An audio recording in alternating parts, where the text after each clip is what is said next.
Nah, 0,855 ini dari mana, atau kalau kita bulatkan 8,6 ya, 0,86 untuk hambatan samping ini berdasarkan tabel yang ini. FAS, waktu hambatan samping ya. Tadi di soal itu adalah komersial, kemudian dia untuk hambatannya sangat tinggi. Nah, untuk mencari nilai dari FAS ini harus berdasarkan nanti nilai RKTB atau nilai rasio kendaraan tak bermotor ya. Nah, itu sudah kita dapatkan di sini RKTB-nya. Ini RKTB.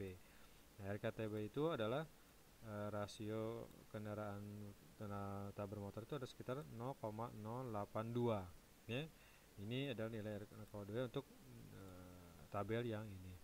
Berarti antara 0,05 sampai 0,010 RKTB-nya ya. Berarti nilai 0,88 dan 0,84. Kita tinggal dirata-ratakan atau dibagi 2 ya, tambah 0,88 tambah 0,84 dibagi 2, jadi hasilnya adalah sekitar 0,86 ya. Kalau dijabarkan sekitar 0,855 gitu ya. Jadi nilai tengahnya di sini. Jadi antara 0, jadi RKTB itu 0,82 ya nilainya. Nilai RKTB-nya adalah 0,082 RKTB.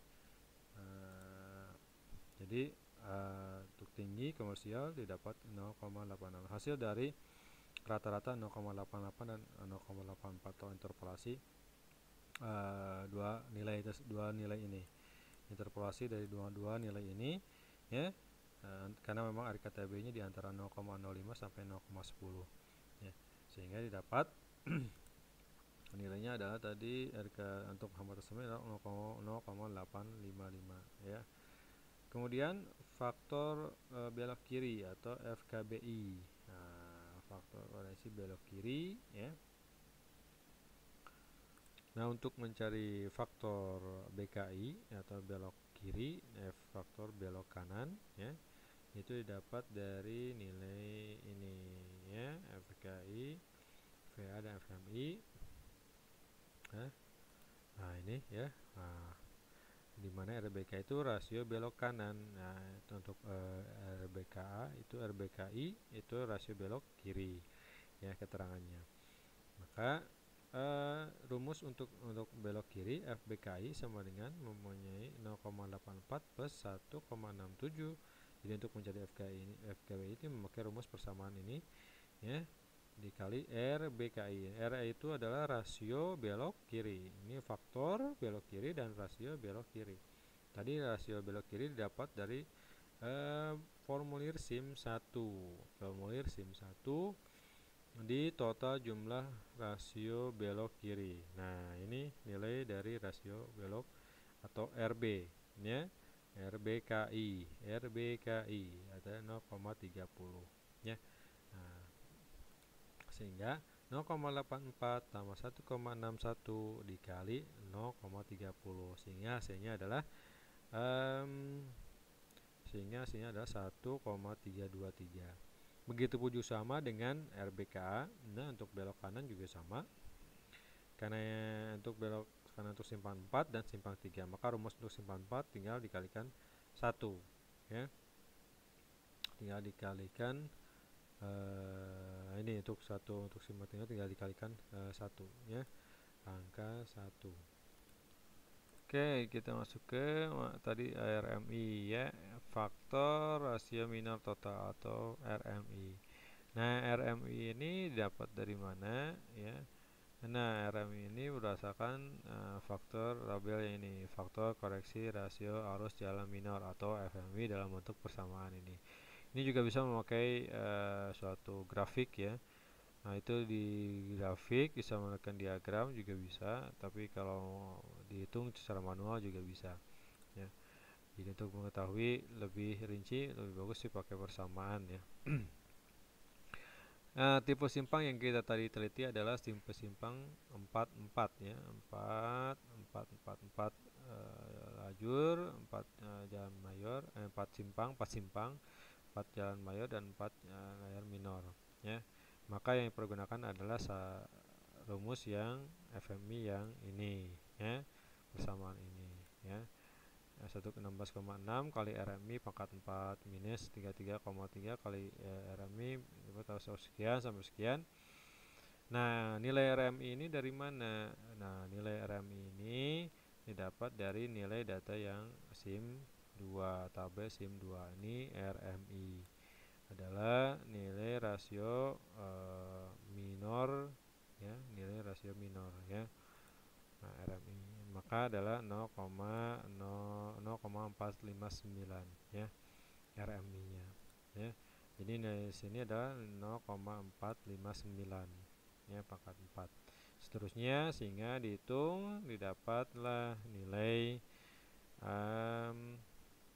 RMI adalah 0,834. Nah, ya. Nah, kemudian rumusnya tinggal dikalikan, ini dikali ini dikali ini, ya, CO dikali FLV kali FM kali FK kali FAS kali BKI kali FBKA kali FMI, sehingga kapasitas atau C itu didapat adalah 4096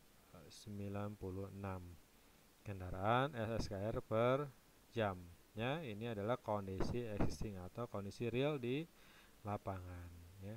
Nah, sudah dua, ya, untuk SIM2 ini, formulir SIM2 ini sudah kita dapat dua tabel perhitungannya, pendekat dan simpang. Kemudian menghitung kapasitas, dan yang ketiga adalah menetapkan kinerja arus lalu lintasnya berupa derajat kejenuhan atau DJ, tundaan, dan peluang antrian, ya. Nah, di sini ada tabelnya, ada pilihan satu ini untuk kondisi existing, ya. Nah, kita cari dulu kondisi existingnya. Ini arus lalu lintas total atau kitot SKR per jam, ya. Nah, kemudian ada derajat kejenuhan, ada tundaan lalu lintas simpang, ada tundaan lintas jalan mayor, tundaan lalu lintas jalan minor, tundaan geometrik simpang, tundaan simpang, dan kisaran peluang antrian. DJ, TLE, TLMA, TLMI, TG, ya, geometrik simpang, kemudian tundaan simpang, dan peluang antrian, ya. Nah, itu dari mana? Nah, yang pertama ini ada arus lalu lintas kit total, kitot SKR per jam. Nah, nilai ini dari mana? Arus lalu lintas kit total ini berdasarkan dari nanti nilai dari formulir SIM 1, ya. Nih, kitot. Nah, kitotnya ini, ya. Nah, kit total, ya. Ada 2163 SKR per jam, kit total, ya. Kit total 2160 per jam. Kemudian kita lanjut ke derajat kejenuhan atau DJ. Nah, ini dapat dari mana, ya? DJ itu dari mana, ya? Nah, rumusnya adalah untuk menghitung DJ adalah Q per C. Nah, jumlah arus dibagi jumlah kapasitas, ya, atau C, ya. Nah, jumlah arusnya itu tadi berapa? Q atau Q totalnya, ya. Q total itu berapa? Nah, ini Q totalnya ini, ya, Q 2163 dan C dibagi C, ya. Nah, Q dibagi C. C itu adalah kapasitas, tadi adalah kapasitas. Nah, ini dilihat kapasitas di tabel 2, ya. Nah, menghitung kapasitas berarti nilai kapasitas ini C ini adalah 4096. Tinggal dibagi Q 2163 dibagi 4096, sehingga hasilnya adalah dari kejenuhannya adalah 0,53, ya. 0,53, ya. Untuk derajat kejenuhannya kita sudah dapat derajat kejenuhannya adalah 0,53, ya. Yang kedua ada tundaan, kita cari, kan ini tanyakan tundaan lalu lintas simpang atau TLL, ya. Nah, ini tundaan semua, ya, tundaan. Kemudian yang terakhir adalah peluang antrian. Untuk tundaan lalu lintas simpang, ya. Nah, detik per SKR. Ini dapat dari mana, ya? Nah, ini rumusnya memakai yang ini, ya. Tundaan TLL plus TG, ya. Nah, untuk derajat kejenuhan apa yang lebih besar atau sama dengan 60, maka rumusnya yang ini. Untuk derajat kejenuhan kurang dari 0,60, maka rumuskan yang ini, ya. Oke, karena derajat kejenuhannya adalah 0,53, maka kita menggunakan rumus yang